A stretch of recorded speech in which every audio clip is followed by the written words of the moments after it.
আপনাদের দায়বদ্ধতা গুলশানের কাছে নয়, আপনাদের দায়বদ্ধতা ধানমন্ডির কাছে নয়।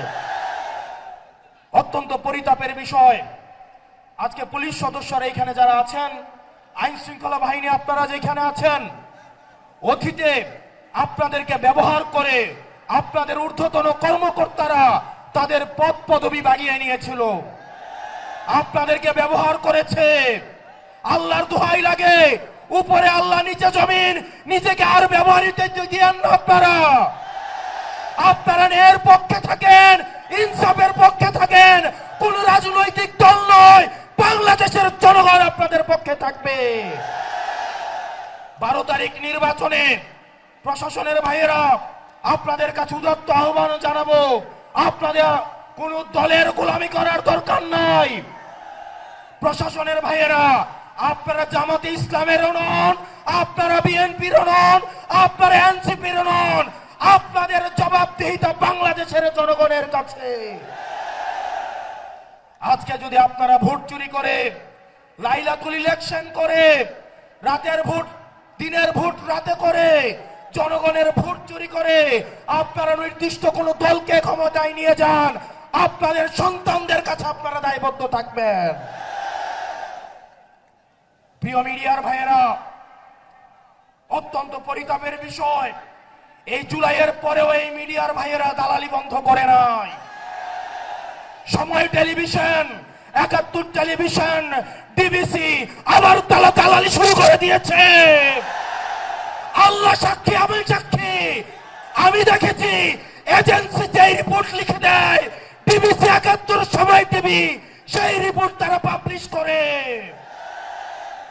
এই ডিবিসি 71 এবং সময় টেলিভিশন হাত বদল হয়েছে, কিন্তু চরিত্রের বদল হয় নাই।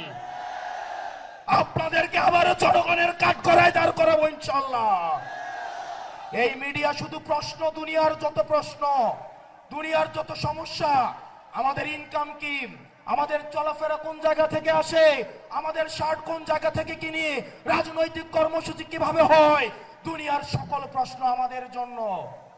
অন্যদিকে সকল প্রশংসা এবং সকল মুগ্ধতা একটা রাজনৈতিক দলের জন্য। এর পরবর্তী বিপ্লব হবে এই মিডিয়া এবং প্রশাসনের বিরুদ্ধে বিপ্লব। বক্তব্য দীর্ঘায়িত করছি না। মিডিয়া এবং প্রশাসন বাংলাদেশকে সুখী, সমৃদ্ধ এবং উন্নতি করতে হলে আপনাদের প্রয়োজন রয়েছে। আমরা আপনাদের শত্রু না, আমরা চাই আপনাদের দায়বদ্ধতা, আপনাদের জবাবদিহিতা হচ্ছে জনগণের মুখী। আপনারা কোন দলমুখী না হয়ে আপনারা জনগণমুখী হন, জনগণ আপনাদের নিরাপত্তা দিবে ইনশাআল্লাহ। ইনকিলাব, ইনকিলাব, ইনকিলাব, ইনকিলাব, আপোষ না সংগ্রাম, দালালি না রাজপথ, দালালি না রাজপথ। সর্বশেষ, যিনি স্বপ্ন দেখছেন একজন প্রধানমন্ত্রী হবেন, উনি যখন একজন তৃতীয় শ্রেণীর আলাপ আলোচনা মঞ্চে উঠে দাঁড়িয়ে করেন, সেগুলো আমাদেরকে তাড়িত করে।